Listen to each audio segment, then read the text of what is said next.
Akkam jirtu daawwattoota keenya kan hordofaa jirtan kun OBN Internationally ajjechaa aartistii Oromoo jaallatamaa fi beekamaa Haacaaluu Hundeessaa gidduu kana guyyaa kaleessaa raawwate sababeeffachuun rakkooleen garaagaraa biyya keessatti deemaati jiru. Dhimma kana ilaalchisuudhaan maatiif hiriyaa Haacaaluu wajjin nama guddate Gaz.Ebbisaa fi akkasumas Aadde Birhaanee Beekaa galatoo toora Skypeetiin afeerree jirra. Hanga xumuraattiin waliin turaan afeerraa keenya.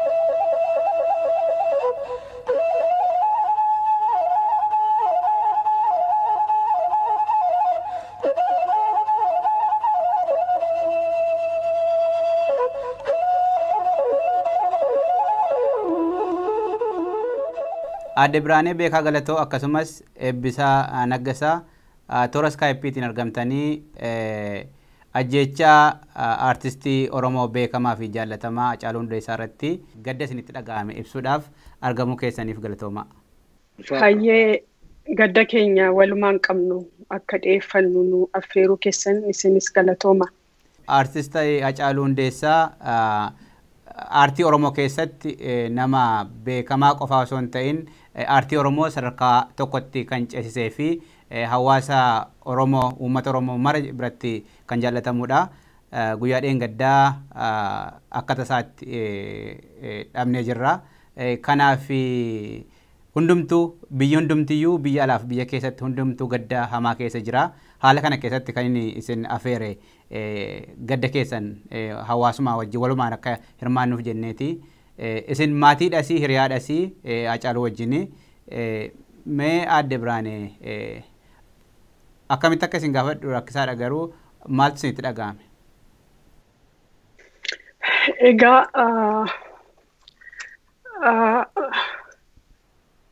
Haaceeni anaaf haadha koo qixisuudha. Qe'ee tokkotti guddannee ijoollummaa isaatii qabeetan isa beekaa. Guddina isaa aartii isaa keessattis hedduun itti hiiqaa. Qabsoo inni saba isaatii hojjetu keessattis baay'ee isa beekaa. Haacaaluun anaaf obboleessa koo qixisuu qofaa osoo hin taane hiriyaa kooti. Hiriyaa baay'ee waan garaa walitti himannu, hiriyaa iciitii walitti himannu, waliif keewwannu.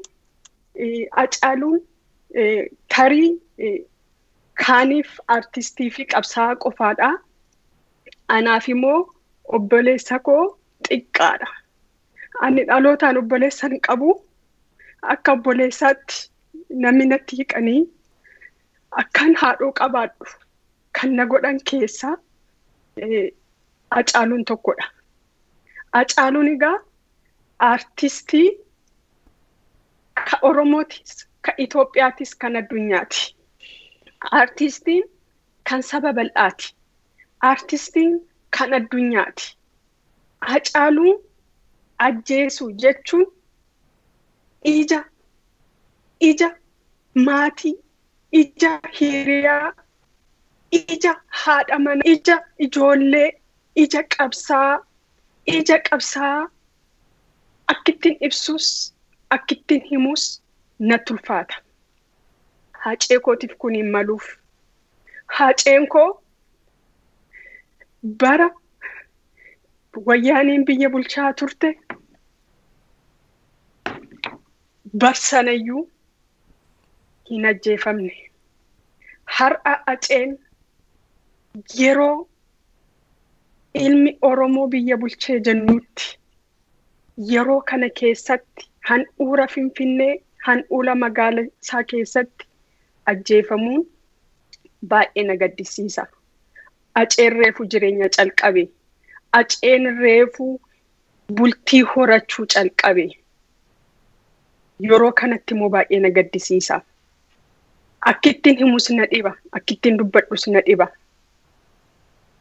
Nan madaahe, nan gubadhe.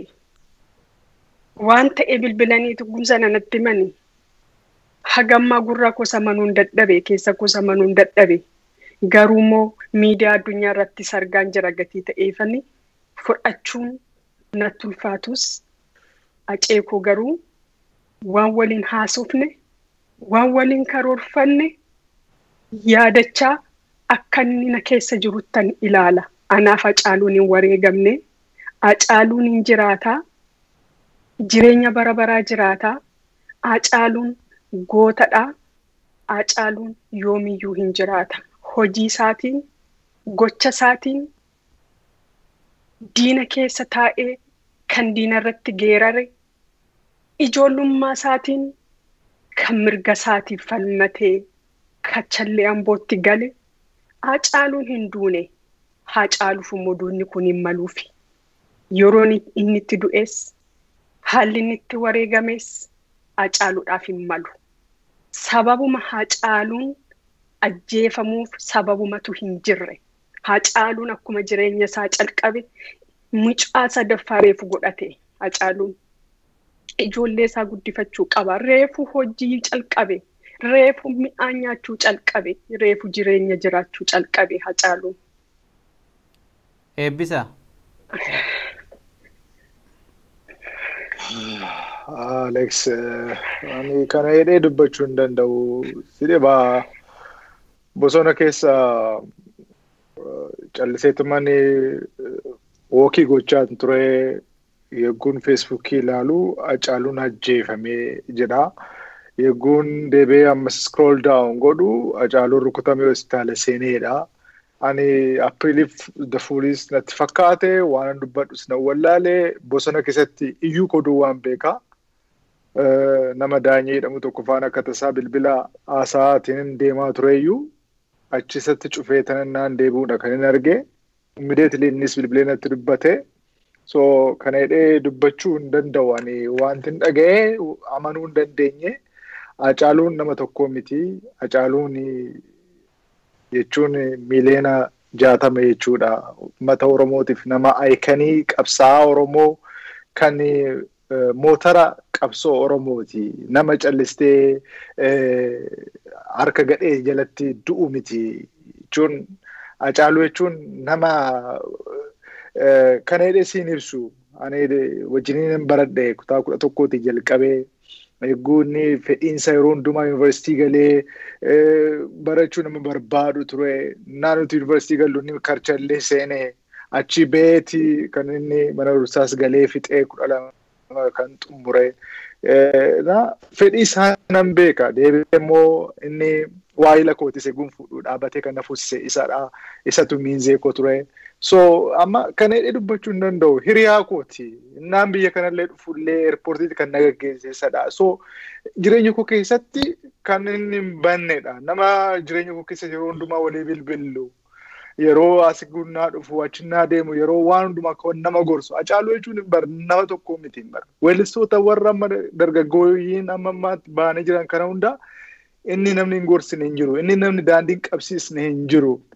Kanaafi Haacaaluu ajjeesuu jechuun saba Oromoo sanyii duguggaa uummata Oromoo irratti labsuu jechuuttan fudhe.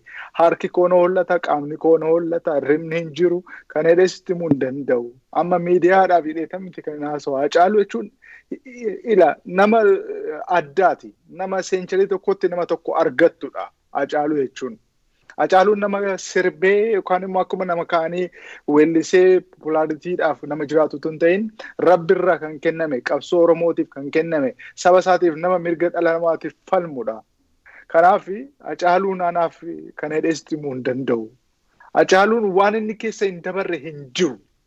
Reebameera. Mana karchallee seeneera. Sammuun isaa garuu yoomiyyuu gadi jedhee hin beeku.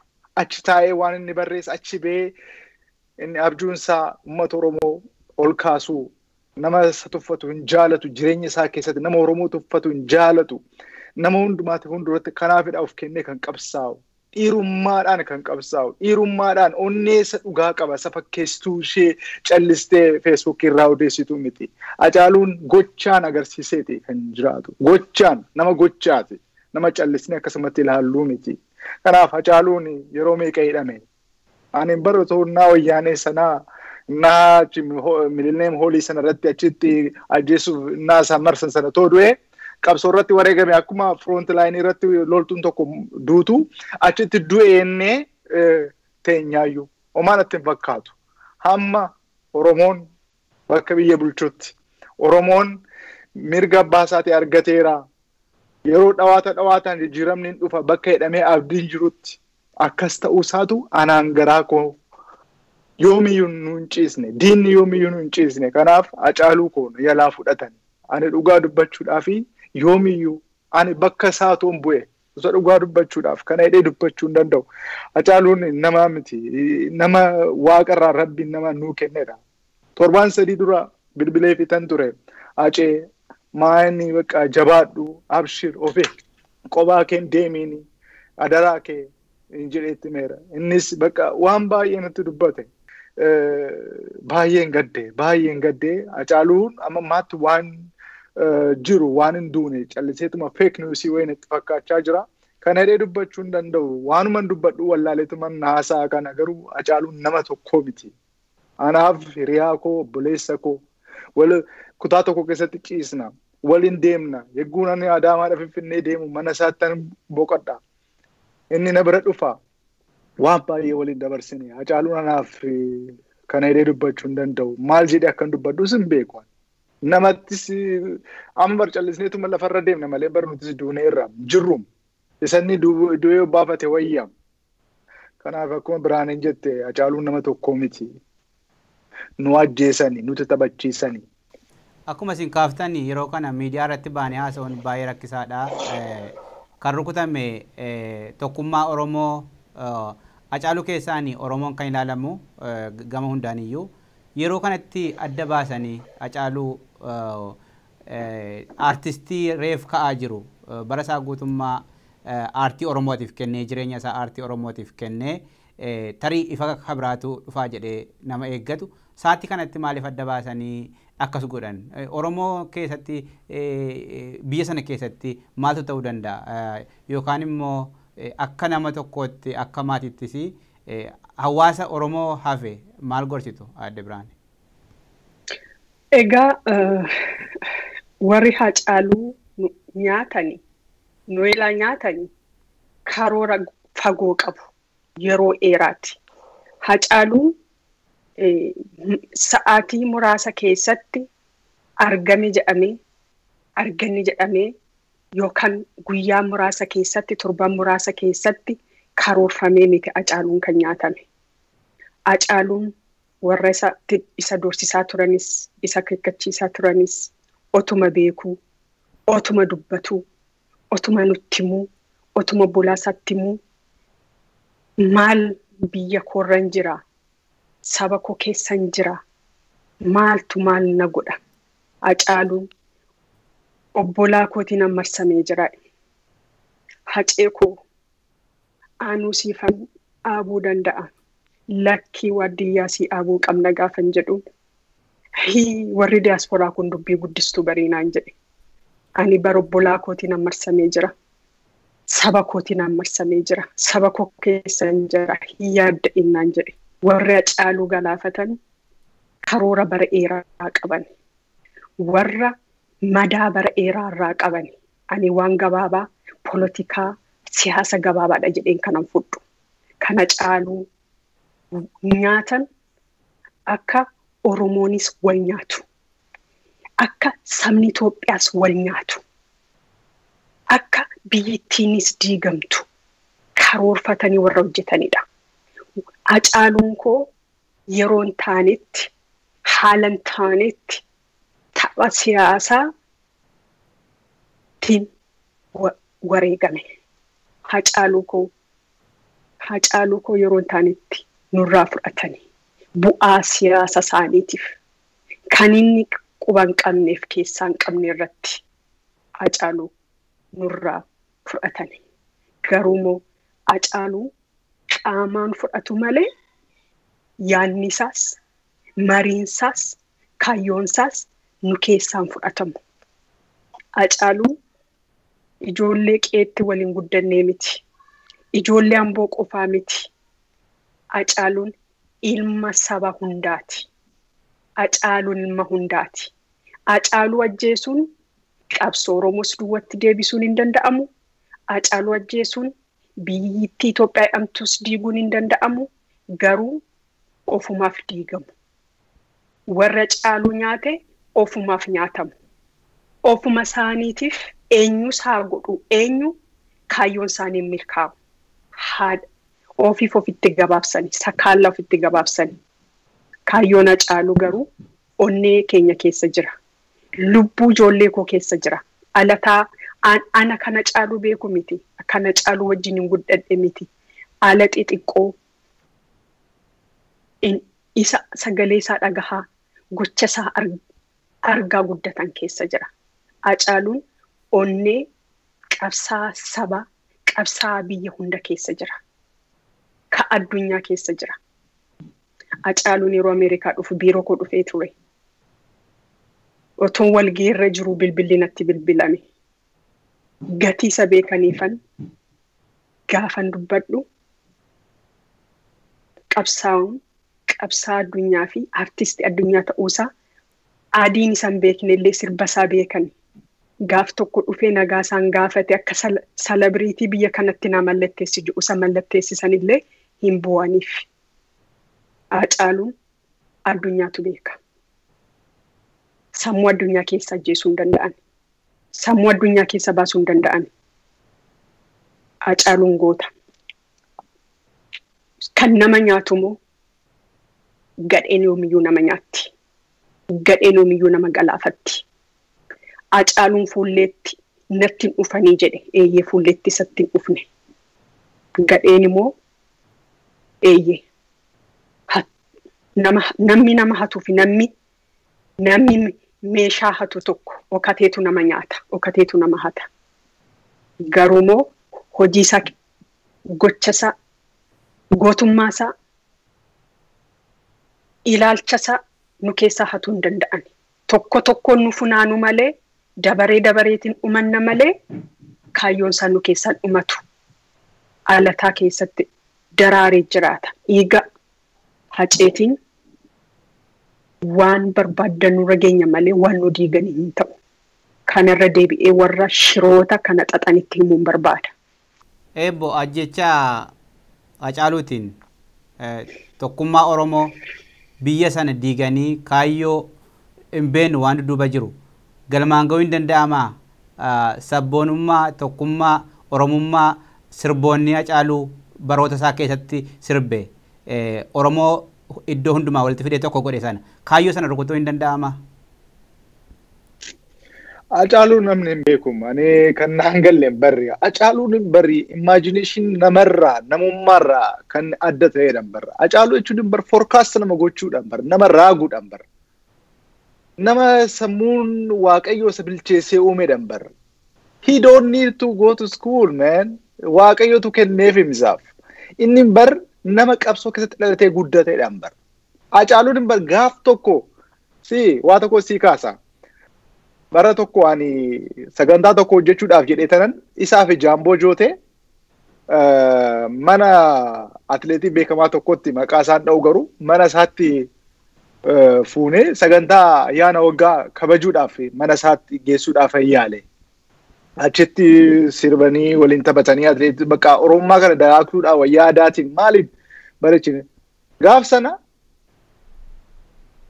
nama hundum keessa wajjin deemaa tureetu Piyaasaatti isa dhaabsisanii dannatoonni dhufanii isa fudhatanii deeman. Jaamboo dhiisanii. Gaaf sana nutti itti kolfeetuma deeme. Gaaf tokkicha sodaatee hin beeku. Nama daandiirra nama hidhaan isaa hin jilbeeffachiisne. Haacaaluu jechuun hin barre. Nama halkan tokkotti walaloo meeqa barreessee raagee qabsoo Oromoo deeggaree nama Oromummaa miti sablamoota hedduu biratti fudhatama nama qabudha. Inni bar lammii Itoophiyaa isa dhugaati. Oromummaa irraan bira darbee lammii Itoophiyaa isa dhugaa. Nama sabaaf sablammoota inni sirna nafxanyaatiin kan inni falme malee sabaaf sablammoota irratti miti kan falme. Otoo agarteen hin bara Haacaaluun sabaaf sablammoonni Amboo keessa jiraatan akkatti isa jaalatan hiriyoonni isaa akkatti isa jaalatan sitti himuu hin danda'an. Inni barnama fudhatamni inni sabaaf sablammoota biratti qabu baratoo agartee baay'ee nama raashinaal ta'e nama pozitiiv tiinkariidha. Nama hojii uummata Oromoo jiddu galeeffate lagummaan beeku Haacaaluun. Let me tell you the truth. Nama lagummaan beekne sirba isaa keessatti yoo agarte namni inni kan biraa miti magaalota xixiqqoollee toona fi inni dhayeeti kan sirbuunni. Maaliif nama beeku nama sirriitti Oromoon tokko dhee yaadu malee nama lagaan of buusee qabsaa'ee miti Haacaaluun. Namni lagaan isa tilmaamtu gadheedha isheen sittan himaan. Namni yeroo ammaa kana siyaasaaf fayyadamanii isa jarjarsanii fidaniiti kan isa amma ajjeesan sittan himaani. Kanaaf qabsoon Oromoo lagummaadhaan namni yaadu yoomiyyuu hin milkaa'u. Haacaaluun addunyaatti kan beekame Haacaaluun akka Oromootti yoomiyyuu kan hin dagatamne lagummaadhaan yaadee miti. Oromummaan bira darbee nama akka biyyaatti akka Afrikaatti akka addunyaatti nama yaadudha. Yoo yaadate ta'e waa'ee sirba maaliif afaan Oromoon duwwaa sirbe ta'e godhu jedhamee gaafatamu ani sirba maalii nan jaaladha jedhe garuu sagalee isaan beeku jedhe Amaariffa waan dubbadhuuf sirba sana sirbuun qabu maaliif anaa ta'uu dhiisuu danda'a jedhe waan waaqni naa kenneen hojjedha jedhe nama sirriitti yaadudha nama hojjechuu danda'udha kan kichuutti nu jalaa kutan isaan haa kutu ani Haacaaluu hin barre callisni jechaan bira dabarree deemnu miti hin barre yoomiyyuu madaasa nu keessaan bahu Haacaaluun nuuf waan hojjete seenaan gaaf tokko siidaa isaaf dhaabbatee barreeffamaa isaaf barreessu nutti ni ga'a. Haacaaluun seenaa guddaadha kan hojjete. Seenaa boonsaa, seenaa uummata isaa boonsuudha malee nama fokkisu hin duune. Nama tapha siyaasaatiif itti fayyadamanii garuu isa ajjeesaniiru. Isa ajjeesuun jechuun qabsoo Oromoo duubatti hambisuu jechuu miti. Ittuu jabeessa. Ittuu jabeessa. Agartee gaafanni kaleessa du'u waan hin ta'e. Halkan guutuu qeerroon achi bulteeti kan reeffa isaa gaggeessaa turte. Qabsoo jechuun kanadha. Haacaaluu jechuun kanadha. Oola Oromiyaatti kan qabsoon fincile. Haacaaluu jechuun kanadha. Kan lagatti isa waamanii akka lagaatti yaadan. Kanaaf ani Haacaaluun qabsoo Oromoo, motora qabsoo Oromoo aayikanii keenya nu jalaa jaamsani. Abdii keenya nu jalaa jaamsani. Haacaaluu hirummaadhaan waan isa jaaladhuuf waan waayila kotee miti. Haacaaluun qabsoo Oromummaatiin nama aarsaa kaffaleedha.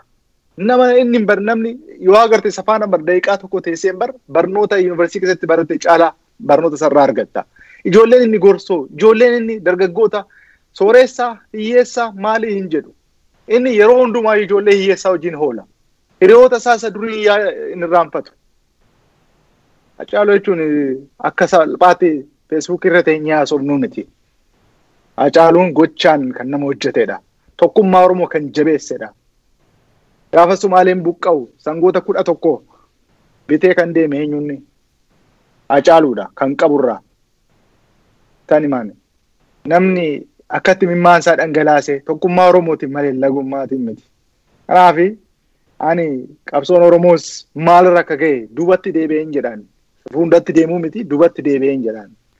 Namoonni isaan waan taane keessa galchanii maqaan taane kennanii fi aarsanii waan taane galchaniiti. Kanaaf ani waan jedhee dubbadhu hin beeku. Haacaaluun anaaf yoomiyyuu irraanfadhu yoomiyyuu onnee koo keessaan badu. Seenaan isaa immoo bara baraan namni ila akka aayikanii tokkotti akka rool moodelii tokkotti jenereeshiniin kumaatamni barnoota irraa argata. Nama barnootaa ta'a. Riisarchiin itti hojjetama. Akkuma eebboon kaase seenaa Haacaaluu yoo kaasnee haasofne waa hedduudha. Aartii gama aartiitiin gama siyaasaatiin hojiin qabsoo Oromoo keessatti hojjete waan dhaamu yookaan immoo waan yeroo dheeraa seenaa Oromoo keessatti waa hedduutu ittiin hojjetamaa dhaloonni dhufu waan irraa baratudha hojiinsaa. Har'a garuu kan kaasuu barbaanne gadduma qabnuu fi waan nuti dhagahame haasa'uu qabna waan jedhudha waan ta'eef Amma immoo biyya keessatti rakkoo guddaatu jira. Biyyi nagaa dhabdeetti waa hedduutu ta'aa jira. Aadde Birhaanee isin hawaasa Oromootiif maal dhaamtu dhimma kana ilaalchistanii? Egaa dhugaadha wareegamni hacee waan nama gubuudha. Waan akka laafutti nama keessa bahu miti. Garuumoo gumaasaa baasuun ani akkinitti hubadhu akkinatti ilaalu gumaasaa baasuun nama isa ajjeese akka seeratti dhiyaatu gaaffii gaafachuudhaan karaa nagaa Haacaaluun karaa nagaa qabsaa'e. Haacaaluun osoon sodaatiin warra isa ajjeese warra isa hidhe fuuldura dhaabbatee karaa nagaatti qabsaa'e. Karaa nagaatiin mirga Haacaaluu sagalee Haacaaluu ta'uun baay'ee barbaachisaadha. Yeroo kanatti gumaa Haacaaluu deebisna jechuudhaan diinni keessa seenee kan duraanuu Haacaaluu akka yeroo kanatti galaafatamu barbaadu kaayyoo qabu. Kaayyoon isaanii ummata gargar qoodu, biyya jeequu, biyya diiguudha. Yeroo ammaatti kaayyoo diinanii qopheesse keessa ijoolleen keenya seenuu qaban. Dhiiga Haacaaluu karaa nagaatiin akkuma inni miilineemii addaraasha fuuldura diina fuuldura dhaabbatee karaa nagaatiin qabsoo Oromoo masaraatti gashe akkasumatti karaa nagaatiin gaaffiin Haacaaluu, dhiigni Haacaaluu, gumaan Haacaaluu akka deebi'u irratti hojjechuudha, taasisuudha. Faallaa Haacaaluu deemuu miti. Kaayyoo warri waan kana yeroo kanatti godhanii karoorfatan sana guutuufii miti. Kaayyoo isaanitti guutuun qabu Oromoon. Bakka jirutti bahee Haacaaluudhaaf sagalee ta'uu qaba. Bakka jirutti bahee Haacaaluudhaaf jaalala isaa agarsiisuu qaba. Onneerraatii bocha isaa agarsiisuu qaba. Garuumoo yeroo hunda uummanni keenya, alataan keenya gadoodhaan osoo hin taane caalee argamee deebisuu qaba. Fuulleedhaan osoo hin taane tooftaadhaan deebisuu qaba. Ergaan koo Oromoodhaaf hin galanatti fakkaata. Isaanumaan isaan wal ficcisiisnaan xaxaa siyaasa biyya san keessatti waggaa dheeraa ta'e dhugoomuu hin qabu. Waan isaan barbaadan gochuuf hin qabnu jechuudha.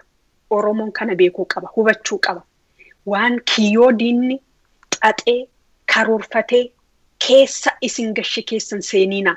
Kiyyoo sana keessaa bahaatii gumaa Haacaaluu osoo dhiigni biraa hin gannam'in, osoo gaaga'amni biraa hin dhufin, qabeenya keessanis lubbuu keessanis osoo hin baasin gumaa Haacaaluu sagalee tokkoon gaafattanii deeffachuu dandeessani. Mootummaa achi jiru mootummaa keessani nutti himaa. Ergaan ani qabu kana duras ajjechaan sukkaneessa akkasii nama bebbeekamoo irratti dhalachuun yookaan immoo karoorfachuun haaraa miti. Akkuma beeknu idda jijjiiramni kun dhufe injiinar Simmanyoon ajjeefame eessa akka gahee maalirra akka gahee hin beekamne uummanni waan beekuu hin qabu. Yeroo warri naannoo bulchiisa naannoo Amhaaraa akka pireezidaantiin isaanii ajjeefamu akkasumas jeneraal Saarenfaa yeroo ajjeefamani warri mootummaa keessatti turani biyya sana fuulduratti adeemsisna'anii lubbuu isaanii kennani eessa akka gahee hin baramne. Muummicha ministeeraa kan deeggarsa uummata isa deeggaruuf ba'e irratti kan boombii darbatani waa'een isaanii maalirra akka gahee hin beekamne. Mootummaan Haacaaluu irratti qoqqobaarra fakkeessanii darbuu dhaabuu qaba. Mootummaa kanaafis biyyittii kanaafis ka jireenyii fi jiraachuus abamuunis dhiiga Haacaaluuti jechuudha. Dhiiga Haacaaluurraa kan baratanii isa kanaan dura gochuu dadhaban, isa kanaan dura mataatti ibsuu dadhaban sana amma ibsuun dirqama. Biyya kana dandamachiisuudhaaf, biyya kana fuulduratti deemsisuudhaaf ummata kana tasgabbeessuudhaaf warra Haacaaluu ajjechiisuus ta'e ajjeesuus ta'e qaxa qaban ummatatti baasee ummata fuulduratti agarsiisuu qaba. Mootummaan kun callisuu qabu. Hingaha of baraareffachuufis biyya baraarechuufis amma yeroonsaa obsinee egaa obsa kana caala obsinuu qabnu. Maaliif qaroo ija keenyatti dhufani? Qaroo ija keenya qaroo biyyaati. Haacaaluun goota biyyaati. Kanaaf ummanni keenya immoo goota isaa dhiiga isaa akka dhiiga itti himatamu, dhiiga itti sababa ta'u, dhiiga inni isaa akka laafuutti gannam'ee akka hafu hin taasisiin ijoollee. Ijoollee of baraa, ijoollee beekaa. Kiyyoo diinni sinii xaxee keessa hin seeniina. Aceen koo kiyyoo keessa seeneen beeku garuu xaxuun dhiisne. Kiyyoo diina keessa hin seeniina. Baradhaa ceerraati. Waan barbaaddan onneedhaan osoo waa ittiin bu'iin, osoo namatti hin bu'iin, osoo mukatti hin bu'iin, karaa nagaatiin sagaleedhaan humna keessan tokkummaadhaan gumaa Haacaaluu gaafadhaa baafadhaan jedhaan. Galatoomii Aadde Birhaanee, eebbo dhumarratti yeroo hamaa kana keessatti gadda hamaa keessa biyyi jirtu kana keessatti ergaati qabdu gabaabsiiti uummata Oromootiifis mootummaadhaafis maaltu godhamuu qaba kan jedhu ergaa nu dabarsi. Ilaamee ijoo waa tokkotu jira. Nuti dhaloota dhufu maalidha kan dhaalchisnu? Boo'icha dhaalchisnaa? Rakkoo dhaalchisnaa?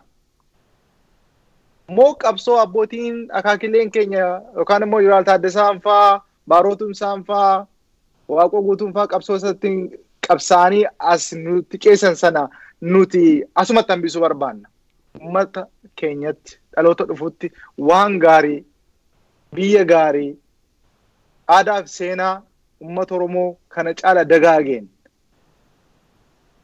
dhaalchisuudhaaf karoora qabaachuu kan qabnu malee sabara jaarraa tokko dura lola jiru sanatti deebi'uu yookaan immoo gaaffii jaarraa tokko dura hin deebine sana amma deebi'e kanatti isa jaarraa dhibba tokko duratti deebi'uu dhaafee miti. Kanaafuu ani jechuu barbaade tokkummaan Oromoo barbaachisaadha.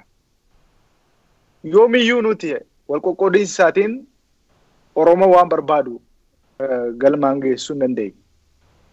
Tokkummaan barbaachisaadha. Tokkummaan naa jedhamu immoo jechaan otoo hin ta'in, afaanin otoo hin ta'in, gochaan. Haacaaluun tokkummaa Oromootiifidha kan du'e. Haacaaluun Oromoodhaaf qabsaa'e. Aayikanii Oromooti. Kanaafuu tokkummaan Oromoo barbaachisaadha. Dhaloonni dhufu, jenereeshiniin dhufu Haacaaluurraa maalidha kan baratu? Haacaaluun maaliif wareegame? Kan wareegame tokkummaa Oromootiif. Oromoo mataa akka ol qabatuuf, diinni akka hin taphanneef. Kanaafuu yoo akkas taane waan Haacaaluun hojjete, waan inni aarsaa ta'eef sana kabajnee nuti immoo ceesisuu qabna jechuudha. Dhaloonni dhufuus ceesisuu qabna jechuudha. Kanaaf dhaabbileen siyaasaa dhaabbatanii of ilaaluu qabu. Keessumaa dhaabbileen siyaasaa Oromoo dhaabbatanii of ilaaluu qabu. Kanas ta'e kanas. Mootummaanis biyya bulchu dhaabbatee of ilaaluu qaba. Gara negotiationitti dhufuun barbaachisaadha. Waliigaltee isa sirriitti dhufuun barbaachisaadha. Araarri sirrii bu'uu qaba. Qabsaa'ota gameeyyii bosona keessatti kufan yaadachuun barbaachisaadha. Qabsoo biyya keessaa biyya alaatti taasifame yaadachuun barbaachisaadha. Kanaaf kanaan jedhaan waan biraa waan hin jedhuun qabu tokkummaan Oromoo jabaachuu akka qabudha.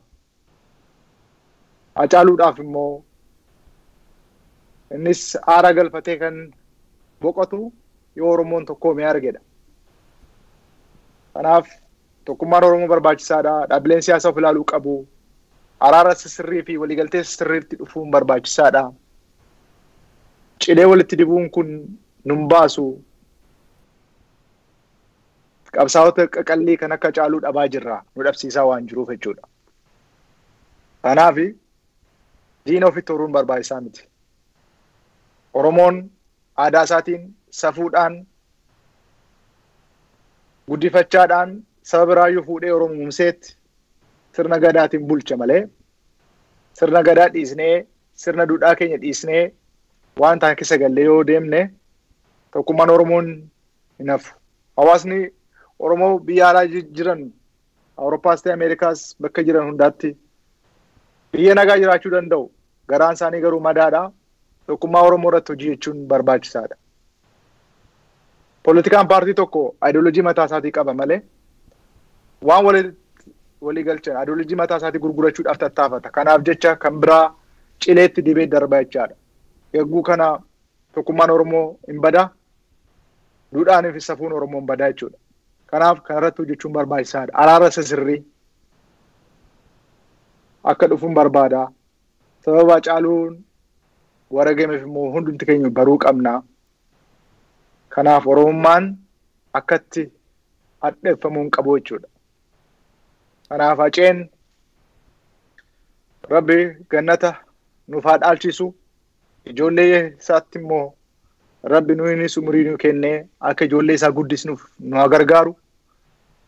Egaan Oromoodhaaf tasgabbii fi nagaa hawwina. Kanumadha kan hin jedhu Alex yeroof. Aadde Birhaanee waan ta'eef jira yoo wanti itti dabalu waan beekanii hunda baasanii dubbatanii waan dhagaan hunda baasanii dubbatanii kan ani itti dabalu waanuma marsaa irratti deddeemaa bahee waanuma kana dura waan Haacaaluu fakkaannee fi Haacaaluu fi malleerraa wanti dargaggoota keenyarraa ergaatti dhaamuu fi barbaadu. Haacaaluun ilma gandaa miti. Haacaaluun ilma aaba siyaasaa miti. Haacaaluun ilma sabaati. Haacaaluun ilma biyyaati. Haacaaluu akkasitti beekuu qabdan. Haacaaluu kana hubattanii kaniin Haacaaluu hin taane taataniin argamiina maqaa isaatiin. Maqaa isaas kan kana dura Haacaaluun umurii isaa guutuu yeroo wayyaaneen biyya bulchutu adamfamee mi'aan hin nyaanne Haacaaluun mi'aan nyaachaan turre. Haacaaluun reefu jireenya calqabe. Haacaaluun haga wamiitti ispoonsara eegeetan jiraadha. Mee amma yeroo abbaa waa hojjechuu dandeenyu. Yeroon kun yeroo of ta'uu dandeenyu. Mee waa naa godha. Naa jabeessaa eeti. Haacaaluun kan jireenya calqabe. Reefudha calqabe. Jireenya Haacaaluu kana warri olola godhattan adaraa keessan. Haacaaluun ka'ee dhiifama keessaniin dhaga'u garuu kan biraan madeessina. Haacaaluun ilma sabaati. Ilma dhaaba siyaasaa miti. Ilma Itoophiyaati. Haacaaluurraa baradhaa. Haacaaluun tokkummaa biyyittii akka seenaatti Oromoo haala goomsee biyyi Itoophiyaa kun kan keessattis nutis akka siyaasatti keessatti guddanne biyya irratti dhalanne biyya ijaarre biyya keenya ta'e akka kan keenya taanetti siyaasni keenya kan nu guddise. Haacaaluun garuu warra siyaasa saba Oromoo siyaasa Oromoo talaqee dura ka'ee akkatti biyyituun teenya taate kabaja sirna Adawaa irratti isinitti agarsiiseera. Mee dargaggoon har'a amma irra deebi'aatii Haacaaluun maaliif sirna Adawaa irratti yeroo kabaju jeneraala 12 keessa 9 Oromoodha akka jedhee bara biyya dhiiga lafee akaakayyuu keenya abbaabayyuu keenya ijaaramte ofirratti hin diidina. Biyyi keessan biyyi kun keenya jedhaati biyya keessan tikfadha. Halagaan siniin tiksu. Alagaan siniin eegu. Alagaan ajandaa sinii boceetu. Akkasin biyya keessan jibbitan. Akka halagummaa irratti taatan isin gochaa jira. Isin ammallee baradha. Nu suuta baranne. Reefu nu gale. Nutu warri isin dura jirru. Isin immoo nurraa baradha. Biyya keessan irratti abbaa biyyummaa keessan mirkaneeffadha. Aadaa keessan irratti diriirfadha. Guddifadha. Biyya kan biyya godhatu abbaadha. Abbummaa biyyaa isinitti haa dhaga'amu.